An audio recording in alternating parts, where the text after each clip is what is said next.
అటువైపు కాంగ్రెస్ వైపు ఉండే క్యాండిడేట్ వైపు కూడా చూడాలి. 34 మంది ఎమ్మెల్యేలు, కాంగ్రెస్ ఎమ్మెల్యేలు, ఇంక్లూడింగ్ రేవంత్ రెడ్డి, ఉత్తమ్ కుమార్ రెడ్డి, కోమటిరెడ్డి వెంకటరెడ్డి, వీళ్ళందరూ కలిసి కాచి వడబోసి తయారు చేసిన క్యాండిడేట్ మరి తీన్మార్ మల్లన్న. తీన్మార్ మల్లన్న డోసియర్ అంటే మనం ఉద్యోగం వచ్చిన తర్వాత పోలీసు వాళ్ళు మనకు తెలియకుండా మన ఇంటి దగ్గరికి సాధారణ దుస్తుల్లో వచ్చి మన యాంటిసిడెంట్స్ వెరిఫై చేస్తారు. వీళ్ళు అసలు ఏమైనా పోలీస్ కేసులు ఉన్నాయా, లేకపోతే వీళ్ళు పక్కింటి వాళ్ళతో కొట్లాడినరా, ఎప్పుడైనా దొమ్మిలలో కొట్లాడినరా, లేకపోతే అమ్మాయిలతో మిస్బిహేవ్ చేసిండ్రా, లేకపోతే ఇంకేమైనా చేసిండ్రా అని తెలుసుకొని మరి జిల్లా ఎస్పీకి ఆ తర్వాత ఐజీ ఇంటెలిజెన్స్కు రిపోర్ట్ ఇస్తారు. మరి అదేవిధంగా తీన్మార్ మల్లన్న గారు తన ఎలక్షన్ కమిషన్ ఆఫ్ ఇండియాకు సబ్మిట్ చేసిన అఫిడవిట్లో ఆయన మాటల్లోనే చెప్పాలంటే ఆయన మీద 56 కేసులున్నాయి.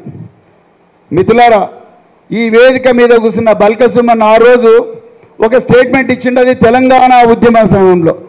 ఆనాడు ఈయన పెద్దపల్లిలో విద్యార్థి నాయకుడిగా పెద్దపల్లిలో 2014లో మరి 2014లో రాజ్యాంగబద్ధంగా తెలంగాణ కోసం పోరాడి మరి చట్టసభల్లోకి విద్యార్థి నాయకులను పంపించాలన్న కేసీఆర్ గారి ఆలోచన మేరకు పెద్దపల్లి బరిలో దిగినప్పుడు బల్కసుమన్ గారు ఒకరు ఇచ్చారు, నా తెలంగాణ స్వాతంత్రం కోసం నా మీద పడ్డ కేసులు 100, వివేకానంద్ నీ మీద 100 కోట్ల రూపాయలు ఉన్నాయి, నా దగ్గర 100 కేసులున్నాయి, 100 కేసులకా పోరాటం 100 కోట్ల రూపాయలకా. ఆ విధంగా మరి నెరేటివ్ వచ్చింది. మిత్రులారా, మీరు ఒక్కసారి ఆలోచించండి. ఒక స్వతంత్ర ఉద్యమం కోసం పోరాటం చేసి, ఒక రాష్ట్ర విముక్తి కోసం పోరాటం చేసే కేసులకు వాల్యూ పెరుగుతుంది, జనాల లోపల గౌరవం పెరుగుతుంది. కానీ తెలంగాణ వచ్చిన తర్వాత తీన్మార్ మల్లన్న గారు ఎవరి మీద పోరాటం చేసిండ్రు, ఏ వర్గ ప్రయోజనాల కోసం పోరాటం చేసిండ్రు, ఏ ప్రాంతాల కోసం పోరాటం చేసిండ్రు? ఎవరి కోసం చేయలేదు. తన సొంత ప్రాభవం కోసం, తన ఆస్తుల రక్షణ కోసం, తన ఈగోను సాటిస్ఫై చేసుకోవడం కోసం ఈ కేసులు పెట్టించుకున్నాడు. ఉదాహరణకు నేను చెప్తా, 56 కేసులు ఉన్నాయి. 56 కేసుల్లో మోస్ట్ వర్స్ట్ కేసు ఏంటయ్యా అంటే మహిళల ఫోటోగ్రాఫ్స్ గూగుల్ ఇమేజెస్ నుంచి డౌన్లోడ్ చేసుకొని వాటిని మార్పు చేసి వాటిని పబ్లిక్ డొమైన్లో పెట్టడం. ఇది మంచి పనేనా మిత్రులారా? మంచి పనేనా? కాదు. మన కన్సెంట్ లేకుండా, మన అనుమతి లేకుండా మన మొబైల్ నెంబర్స్ను పబ్లిక్ డొమైన్లో పెట్టి మీకేమైనా అవసరాలుంటే వీళ్ళను కాల్ చేయండి అంటే మనకు విపరీతంగా కాల్స్ వస్తే మన ఫీలింగ్ ఎట్లుంటుంది? అసలు ఎవడిచ్చిండు నా నెంబరు, వాడిని దొరకబట్టి తన్నాలని అనిపిస్తుంది. కానీ తీన్మార్ మల్లన్న ఈ విధంగా 3 వ్యక్తుల ఫోన్ నెంబర్స్ పబ్లిక్ డొమైన్లో పెట్టినందుకు ఆయన మీద కేసులైనాయి. ఇక 3వది, పిల్లలను రాజకీయాల్లో ఎన్ని కక్షలున్నా కూడా పిల్లలను వాళ్ళ ఫోటోగ్రాఫ్స్ పెట్టి కూడా మరి పబ్లిక్ డొమైన్లో పెట్టిండు. అది కూడా జువెనైల్ జస్టిస్ యాక్ట్కు వ్యతిరేకం. అదేవిధంగా మరి మెడ మీద కత్తి పెట్టి డబ్బులు గించిన కేసులు బుక్ అయినాయి. అదేవిధంగా మరి కిడ్నాప్ చేసిన కేసులు బుక్ అయినాయి. ఆత్మహత్యకు ప్రేరేపించిందని చెప్పి 306 ఐపీసీ కింద కేసులు బుక్ అయినాయి. ఆనాటి తెలంగాణ తొలి ముఖ్యమంత్రి కేసీఆర్ గారిని చాలా ఘోరమైన భాషలో తిట్టిండని కేసులు బుక్ అయినాయి. మిత్రులారా, మీరు ఒక్కసారి ఆలోచించండి. నిజంగా ఆయన అనుకుంటున్నట్టే ఇవన్నీ ఫాల్స్ కేసులు అయితే నువ్వు 74 రోజులు జైల్లో ఎందుకుంటావు? ఈరోజు ఆలోచించండి, 74 రోజులు జైల్లో ఉన్న వ్యక్తి, 56 కేసులు బుక్ అయిన వ్యక్తి మన పట్టభద్రుల ప్రతినిధిగా ఉండాలని మీరందరూ కోరుకుంటున్నారా? ఎంతమంది వద్దని అంటున్నారు? చేతులు ఎత్తండి. ఈయన తీన్మార్ మల్లన్న వద్దని ఎంతమంది అంటున్నారు?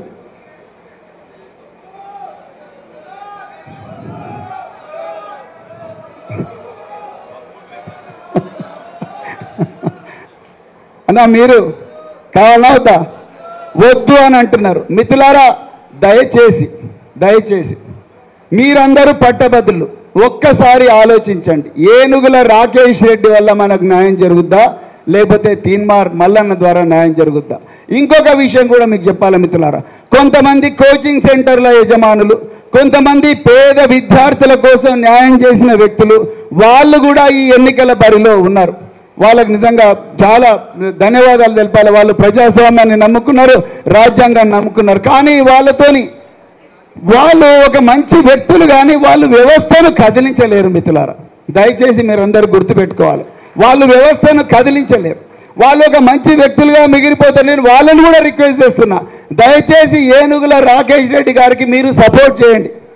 ఎందుకు చెప్తున్నా అంటే, రేపు ఏనుగుల రాకేష్ రెడ్డి చట్టసభల్లో కూర్చుంటే మీరందరూ కూడా చట్టసభల్లో కూర్చున్నట్టే మిత్రులారా. రేపు ఏనుగుల రాకేష్ రెడ్డి చట్టసభల్లో కూర్చుంటే ఆయన వెనక పెద్దలు కేటీఆర్ గారు, ఇక్కడ వేదిక మీద ఉన్న దయాకర్ రావు గారు, బల్క సుమన్ గారు, నన్నపనేని నరేందర్ గారు, అట్లా ఈ విపరీతమైన రాజకీయ అనుభవం ఉన్న గొప్ప మరి రాజనీతిజ్ఞులు ఆయన వెనుక నుంచి గైడ్ చేస్తూ ఉంటారు. వాళ్ళందరూ కూడా మీ అందరి సమస్యల పరిష్కారం కోసం ఏనుగుల రాకేష్ రెడ్డి గారిని మరి గైడ్ చేస్తూ ఉంటారు. రేపు పొద్దున ఏనుగుల రాకేష్ రెడ్డి గారు లెజిస్లేటివ్ కౌన్సిల్లో ఒక స్టేట్మెంట్ ఇస్తే అది ఆదిలాబాద్ నుండి అలంపూర్ దాకా, కోదాడ నుండి కొల్లాపూర్ దాకా ప్రతి చోట కూడా విద్యార్థులు వాళ్ళ కోసం గలమెత్తే ఎంతో మంది, లక్షలాది మంది బీఆర్ఎస్ కార్యకర్తలు రోడ్డు మీదకి వచ్చి మీ ప్రయోజనాలను రక్షిస్తారు మిత్రులారా. కానీ ఈ కోచింగ్ సెంటర్ల యజమానులు కానీ, ఈ యూట్యూబ్ ఛానల్లో కోచింగ్ చెప్పే మంచి మిత్రులు ఎవరైతున్నారో వాళ్ళందరూ కేవలం ఒక వాయిస్గానే మిగిలిపోతారు తప్ప వాళ్ళు వ్యవస్థను పూర్తిగా కదిలించే ఒక సాఫ్ట్ పవర్ కానీ హార్డ్ పవర్ కానీ వాళ్ళ దగ్గర ఉండదు మిత్రులారా. అది కూడా దయచేసి గుర్తుపెట్టుకోండి. ఇంతకుముందు రాకేష్ రెడ్డి గారు మాట్లాడుతూ, నేను వరంగల్లో 692 మందికి క్యాంపస్ ప్లేస్మెంట్స్ ఇచ్చానన్నారు. చాలా సంతోషం మిత్రులారా. ఒకటి గుర్తుపెట్టుకోండి, రాకేష్ రెడ్డి చదివిన ఇన్స్టిట్యూషన్ మామూలు ఇన్స్టిట్యూషన్ కాదు. ఇప్పుడు ఎస్ఆర్ ట్యూటోరియల్స్ అంటే ఎస్ఆర్లో చదివిన ఎంతోమంది డాక్టర్లు, ఇంజనీర్లు, వాళ్ళ గురించి మనం మాట్లాడతాం. కాకతీయ యూనివర్సిటీ అంటే అక్కడి నుంచి బియ్యాల జనార్దన్ రావు గారి నుంచి మొదలు పెడితే ప్రొఫెసర్ జయశంకర్ గారి నుంచి మొదలు పెడితే ఎంతోమంది గొప్ప గొప్ప వ్యక్తుల గురించి మాట్లాడతాం. అదేవిధంగా బిట్స్ పిలానీలో రాకేష్ రెడ్డి చదివిన ఇన్స్టిట్యూట్ నుంచి వచ్చిన ఒక 2-3 వ్యక్తుల గురించి మీ సమయాన్ని వేస్ట్ చేయకుండా చెప్తాను. మొట్టమొదటి సమీర్ భాటియా మనకందరికీ ఈమెయిల్ అంటే తెలియని రోజుల్లోనే ఈమెయిల్ను ప్రపంచానికి, దేశానికి కాదు ప్రపంచానికే పరిచయం చేసిన వ్యక్తి సమీర్ భాటియా. ఆయన తయారు చేసిన ప్రోడక్ట్ hotmail.com. ఇప్పుడు మనమందరం జీమెయిల్కి వచ్చినాం, కానీ hotmail.com అప్పుడు ఒక హాట్ ప్రోడక్ట్. ఈ hotmail.comను $400 మిలియన్ బిల్ గేట్స్ కొనుక్కున్నాడు. ఆ సమీర్ భాటియా బిట్స్ పిలానీలో చదివాడు. కేటీఆర్ గారికి బాగా తెలుసు redbus.in. ఈ redbus.in లేనప్పుడు మనం ఆర్టీసీ బస్సుల్లో టికెట్లు బుక్ చేసుకోవాలన్నా, ప్రైవేట్ బస్సుల్లో టికెట్లు బుక్ చేసుకోవాలన్నా, బస్ స్టేషన్లకు పోయో లేకపోతే రోడ్ల మీద ఎండ నిలబడో వానకు తడిచో ఎక్కడ పడితే అక్కడ ఎన్నో కష్టాలు పడి బుక్ చేసుకునే వాళ్ళం. మధ్యలో ఎన్నోసార్లు చాలా ఇబ్బందులు అయ్యేవి. కానీ ఈరోజు ఫణీంద్ర సమ, నిజామాబాద్ అబ్బాయి, బిట్స్ పిలానీలో చదువుకున్న వ్యక్తి ఫణీంద్ర సమ రాత్రింబవలు శ్రమించి redbus.in, విన్నారా ఎప్పుడైనా redbus.in? ఇప్పుడు అభి బస్, రెడ్ బస్ అని 2 ప్రోడక్ట్స్ వచ్చినాయి. redbus.in అనే ప్రోడక్ట్ను తయారు చేసిండు మిత్రులారా. అలాంటి క్యాంపస్ నుంచి వచ్చిండు. Baba Kalyani, Bharat Forge Limited $3 billion company Baba Kalyani, ఆయన కూడా బిట్స్ పిలాన్ నుంచే వచ్చిండు. ఇక 4వ వ్యక్తి నాకు పర్సనల్గా తెలుసు, ప్రశాంత్ పాలకుర్తి. బోస్టన్ మహానగరంలో ఉంటాడు. ఆయన ఇంటికి కూడా నేను పోయినా, ఆయన మహబూబాద్ ప్రాంతమే. ప్రశాంత్ పాలకుర్తి వాళ్ళ సిస్టర్ పునీత సాగర్ నాకు 1 ఇయర్ సీనియర్, ఆమె సైంటిస్ట్. నేను ప్రశాంత్ పాలకుర్తి ఇంటికి పోతే పెద్ద బంగ్లా.